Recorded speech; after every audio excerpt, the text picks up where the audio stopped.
Gerçekten böyle bir tehlike var maalesef. Yani bu uyuşturucu madde temin eden, satan kişiler boş durmuyor. Yani ilkokuldaki, ortaokuldaki, lisedeki çocuklara da danıyorlar. Özellikle bunları alıştırıp kendilerine potansiyel bir alıcı olarak görüyorlar.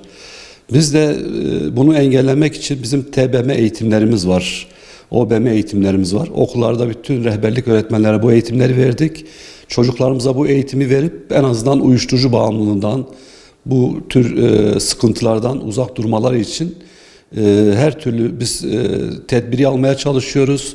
Dolayısıyla biz aynı tedbir aldığımız sürede de şöyle bir kolluk kuvvetlerinin de arzı engellemesi gerekiyor. Onlar da ayrı çalışıyor.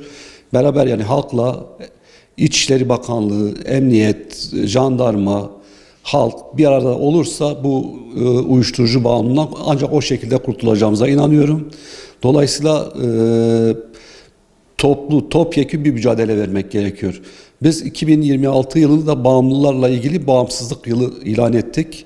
Dolayısıyla bağımsızlık yılı ilan ettiğimiz için bağımsızlıkla ilgili mücadelemiz başladı ve devam edecek.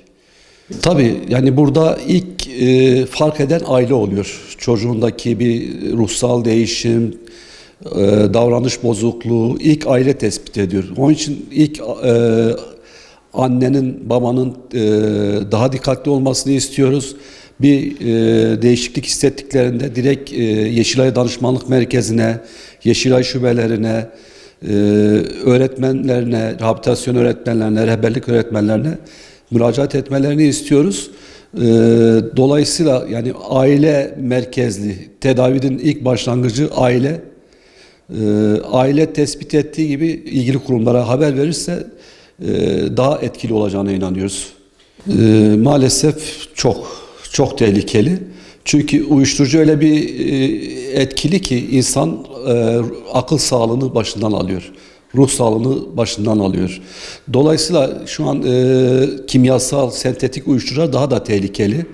Kişi onu kullandığı vakit kendi ailesine, annesine, babasına, kardeşine zarar verebiliyor, intihar edebiliyor, öldürebiliyor, hırsızlık yapabiliyor. Dolayısıyla yani şu son dönemlerde uyuşturucu çok tehlikeli. Dolayısıyla kesinlikle tedbir alması gerekiyor.